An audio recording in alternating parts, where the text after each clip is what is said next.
Assalamualaikum warahmatullahi wabarakatuh. Selamat datang di kelas saya dengan mata kuliah Pengantar Pariwisata dan Hospitality. Sebelumnya, kepada seluruh mahasiswa baru angkatan 2020, saya ucapkan selamat datang di program studi perjalanan wisata. Semoga kalian bisa enjoy dan betah belajar dan menimba ilmu di program studi ini. Baiklah, karena ini merupakan pertemuan pertama, saya akan memperkenalkan diri terlebih dahulu. Nama saya Damara Saputra Siregar. Kalian bisa panggil saya Pak Damara. Di pertemuan pertama ini, kita akan membahas tentang dasar-dasar pariwisata atau tourism basics. Saya harap kalian sudah siap untuk belajar dan selamat mengikuti perkuliahan ini.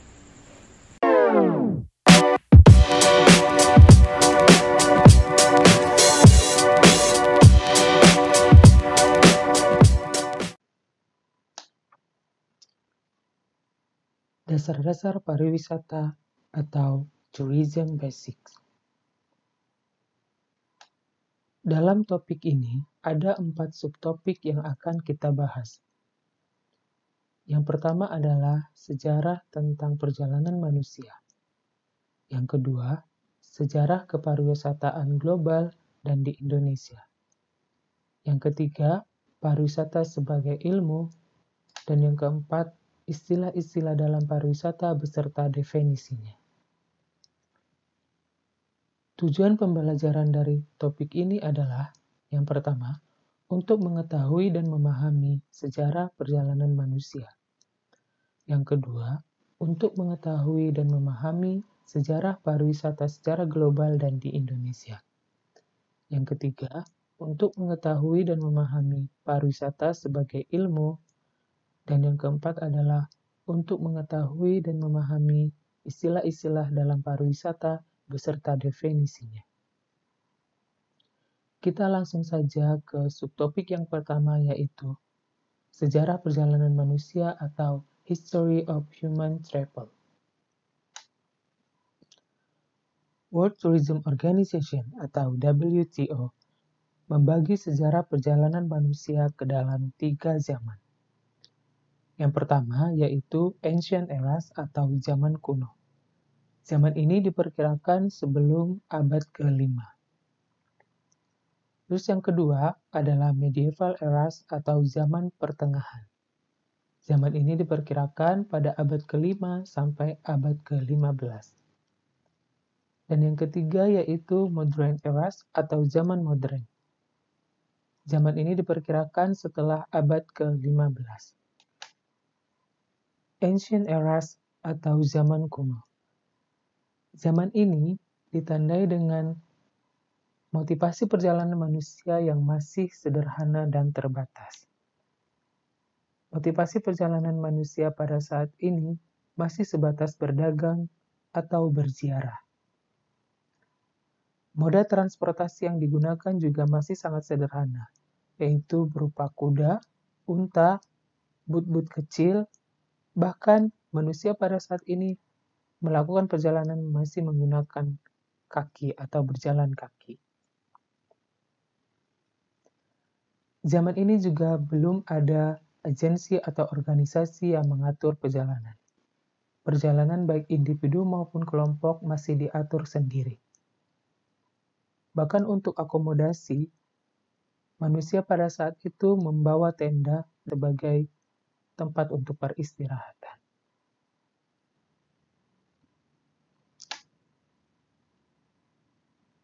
Berikut ini contoh perjalanan manusia pada zaman kuno. Yang pertama adalah perjalanan orang Arab menuju ke Cina untuk membeli barang-barang berharga.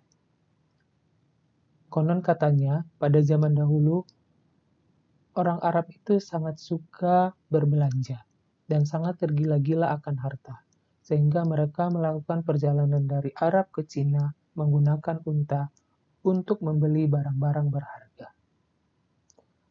Terus yang kedua, perjalanan orang Yunani menuju ke Laut Hitam untuk memperoleh bulu domba emas yang berada di Mythical Lands Colchis. Mereka melakukan perjalanan menggunakan kuda. Terus yang ketiga yaitu perjalanan haji ke Mekah. Muslim dari seluruh dunia melakukan perjalanan haji ke Mekah. Dari Indonesia sendiri, perjalanan haji sudah dilakukan sejak zaman dahulu atau sejak zaman Sunan-Sunan. Pada saat itu, perjalanan haji bisa memakan sampai 2 tahun karena hanya menggunakan but kecil.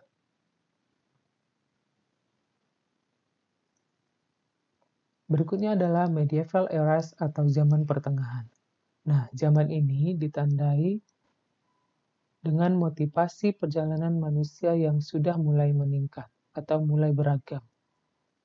Yang awalnya hanya sekedar berdagang dan berziarah, nah pada zaman ini motivasi perjalanan manusia sudah mulai ke arah misi negara atau urusan negara dan juga untuk meningkatkan pengetahuan.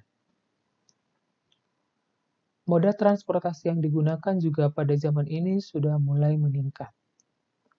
Yang awalnya hanya kuda, nah pada zaman ini sudah mulai ada yang namanya kereta kuda. Dan juga pada zaman ini sudah mulai muncul yang namanya perahu yang berlayar atau larger shift, sehingga jangkauan dari perahu ini juga semakin jauh.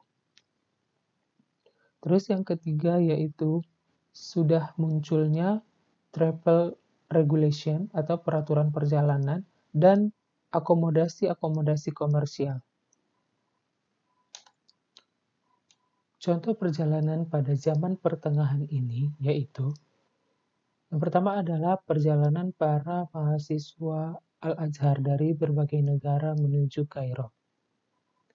Seperti yang telah kita ketahui bahwa Al-Azhar merupakan salah satu universitas tertua yang ada di dunia.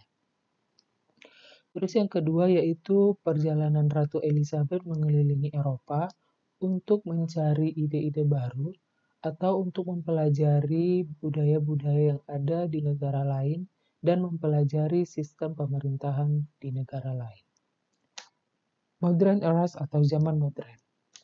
Nah, pada zaman ini, motivasi perjalanan manusia itu sudah mulai mengarah ke explore atau menjelajah. Yang dulunya motivasinya hanya untuk berdagang, berziarah, atau melakukan misi negara. Nah, pada zaman ini, motivasi perjalanan manusia itu sudah mulai mengarah ke explore atau menjelajah. Moda transportasi yang digunakan juga sudah mulai canggih, yaitu menggunakan mesin. Nah, pada zaman ini sudah mulai muncul kendaraan bermotor dan juga alat angkut udara. Terkait travel regulation atau peraturan perjalanan juga sudah mulai diterapkan, bahkan harus dipatuhi. Nah, berikut ini contoh perjalanan pada zaman modern, yaitu yang dimulai dari perjalanan Marco Polo pada tahun 1254 sampai 1324, yang melakukan perjalanan dari Eropa ke China, Asia, dan kembali lagi ke Venice. Terus yang berikutnya itu perjalanan Christopher Columbus pada tahun 1451 sampai 1506 yang melakukan perjalanan dari Eropa ke Amerika melalui Samudra Atlantik. Selanjutnya yaitu perjalanan Vasco da Gama yang berakhir pada abad ke-15, yaitu dari Portugal ke India melalui Samudra India. Dan yang berikutnya yaitu perjalanan dari James Cook pada tahun 1728 sampai 1779 yang melakukan perjalanan ke New Zealand dan ke Australia bagian timur. Kita lanjut ke subtopik yang kedua yaitu sejarah pariwisata atau History of Tourism. Secara global, pariwisata muncul pada saat terjadinya revolusi industri pada tahun 1760 sampai 1850. Sejak saat itu, bisnis-bisnis di bidang pariwisata sudah mulai muncul di kota-kota industri. Teknologi di bidang transportasi juga sudah mulai meningkat. Terus travel agent juga sudah mulai muncul. Travel agent yang pertama kali muncul yaitu travel agent Thomas Cook and Son Limited pada tahun 1840 yang berasal dari United Kingdom, dan American Express Company pada tahun 1841 yang berasal dari United States atau US. Selanjutnya, sejak saat itu juga sudah mulai muncul akomodasi komersil atau hotel. Terus muncul juga literatur-literatur terkait bisnis pariwisata seperti Guide to Hotels to France by Mike Louis pada tahun 1900 dan Guide to Hotels oleh Automobile Association pada tahun 1901. Selanjutnya juga turis-turis area atau objek-objek wisata mulai berkembang seperti di Mesir, di Italia, di Yunani, dan di Amerika. Di Indonesia sendiri, pariwisata sudah mulai muncul sejak zaman penjajahan Belanda. Okayuti membagi sejarah pariwisata di Indonesia ke dalam 3 periode, yaitu pada zaman penjajahan Belanda pada tahun 1910 sampai 1926. Yang kedua yaitu pada zaman penjajahan Jepang pada tahun 1942 sampai 1945. Dan yang ketiga yaitu setelah Indonesia merdeka, yaitu sejak tahun 1945.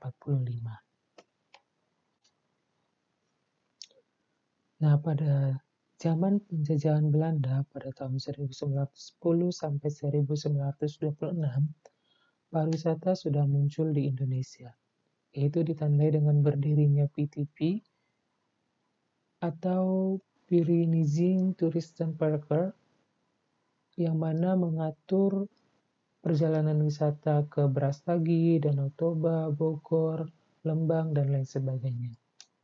Selanjutnya yaitu pada zaman penjajahan Belanda juga sudah banyak didirikan hotel-hotel seperti Hotel Des Indes dan Der Nederlander, Batavia Hotel, dan lain sebagainya.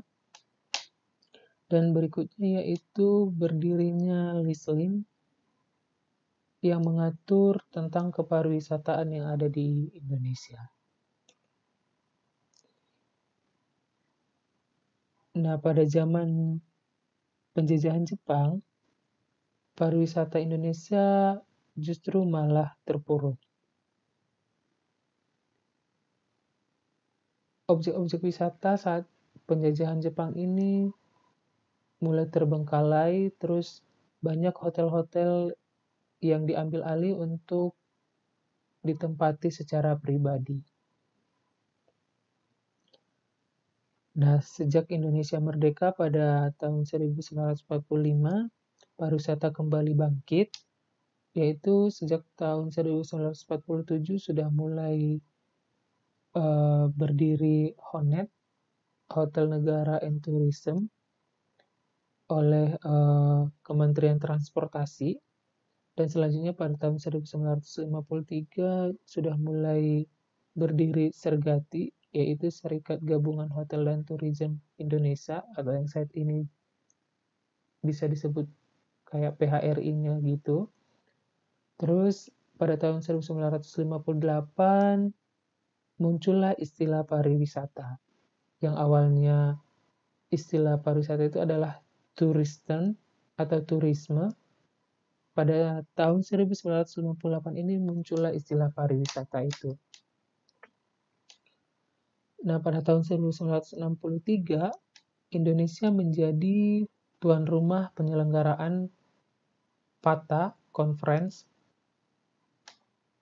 Dan berikutnya pada tahun 1965,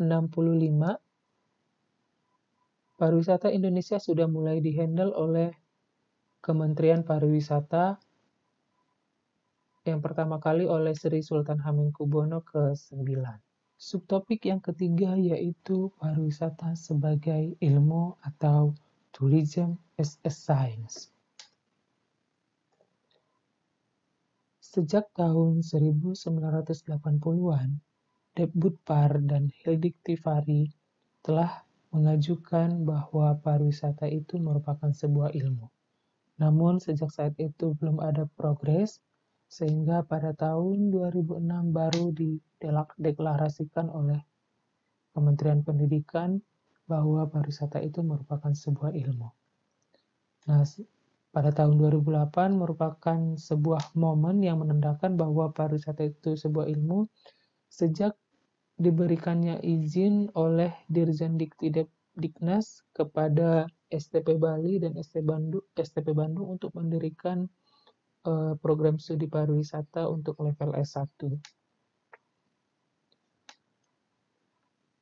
Pariwisata sebagai ilmu juga telah dikaji berdasarkan 3 syarat keilmuan, yaitu dari aspek ontologi, atau the object atau focus of interest dari keilmuan itu sendiri. Nah, objek atau focus of interest dari ilmu pariwisata sendiri yaitu pergerakan turis, terus aktivitas masyarakat yang menyiapkan fasilitas untuk turis, dan implikasi dari kedua aktivitas tersebut.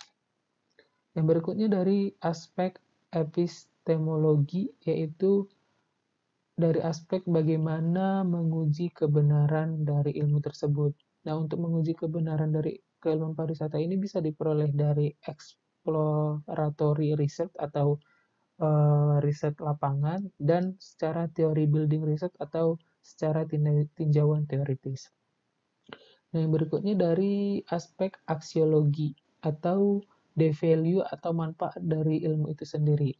Nah, secara konkret, kontribusi dari ilmu pariwisata ini sudah sangat terlihat, khususnya di bidang peningkatan ekonomi, terus pemahaman di bidang budaya, dan pemanfaatan sumber daya yang ada di alam dan lain sebagainya. Nah, berikut ini yang menggambarkan bahwa pariwisata itu merupakan sebuah ilmu dan tidak terlepas dari cabang ilmu lainnya, mulai dari sosiologi, ekonomi, psikologi, antropologi, dan lain sebagainya. Makanya pariwisata ini sering disebut sebagai ilmu interdisiplin gitu. Nah, yang selanjutnya kita ke subtopik yang terakhir, yaitu istilah-istilah pariwisata beserta definisinya. Definisi dari pariwisata secara etimologi, pariwisata berasal dari bahasa Sanskerta yang berasal dari dua kata, yaitu pari dan wisata. Pari sendiri artinya banyak atau keliling, dan wisata artinya pergi atau bepergian. Secara terminologi, pariwisata merupakan sebuah perjalanan yang dilakukan dari satu tempat ke tempat lain, atau dalam bahasa Inggrisnya disebut dengan turis. Sedangkan wisata sendiri artinya adalah perjalanan, atau dalam bahasa Inggrisnya travel, dan wisatawan merupakan orang yang melakukan perjalanan, atau dalam bahasa Inggrisnya adalah travelers, dan kepariwisataan adalah hal-hal yang berhubungan dengan pariwisata, atau dalam bahasa Inggrisnya adalah tourism. Banyak sekali para ahli atau ilmuwan pariwisata yang telah mendefinisikan pariwisata ini. Yang pertama yaitu dari Kraft pada 1942 menyatakan bahwa pariwisata adalah keseluruhan daripada gejala-gejala yang ditimbulkan oleh perjalanan dan pendiaman orang-orang asing serta penyediaan tempat tinggal sementara, asalkan pendiaman itu tidak tinggal menetap dan tidak memperoleh penghasilan dari aktivitas yang bersifat sementara. Nah, di sini Prof. Kraft ini mengartikan bahwa pariwisata itu adalah kegiatan yang dari perjalanan dari satu tempat ke tempat lain dan tidak memperoleh penghasilan. Yang selanjutnya, pengertian dari Suwantoro 1997, dia lebih menekankan kepada pariwisata adalah sebuah proses bepergian sementara dari seseorang atau lebih menuju tempat lain di luar tempat tinggalnya. Selanjutnya, menurut Con Meyers 2009 mengartikan bahwa pariwisata adalah aktivitas perjalanan yang dilakukan untuk sementara waktu dari tempat tinggal semula ke daerah tujuan dengan alasan bukan untuk menetap atau mencari nafkah, melainkan untuk bersenang-senang, memenuhi rasa ingin tahu, menghabiskan waktu senggang, atau waktu libur, serta tujuan lainnya. Sedangkan menurut Undang-Undang Nomor 10 Tahun 2009, mendefinisikan pariwisata adalah berbagai macam kegiatan wisata yang didukung oleh berbagai fasilitas serta layanan yang disediakan oleh masyarakat, pengusaha, pemerintah, dan pemerintah daerah. Banyak sekali istilah-istilah dalam pariwisata, mulai dari wisata, leisure, terus rekreasi, piknik, ekskursi, karya wisata, outing, outbound, field trip, gathering, study tour, dan lain sebagainya. Dan tentunya istilah-istilah ini memiliki definisi atau makna yang berbeda-beda.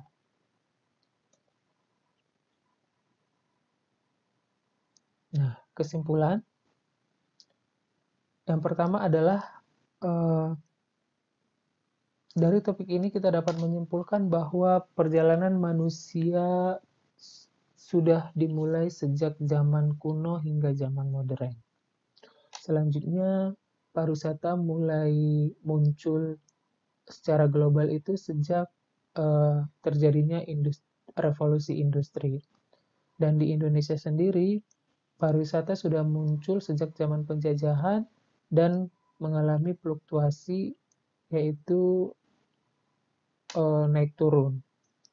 Dan selanjutnya, pariwisata sudah diakui sebagai ilmu, dan yang terakhir, sudah banyak istilah-istilah dalam pariwisata yang ditemukan oleh ahli-ahli di bidang pariwisata. Demikianlah pemaparan materi pada pertemuan kali ini. Semoga bermanfaat dan terima kasih.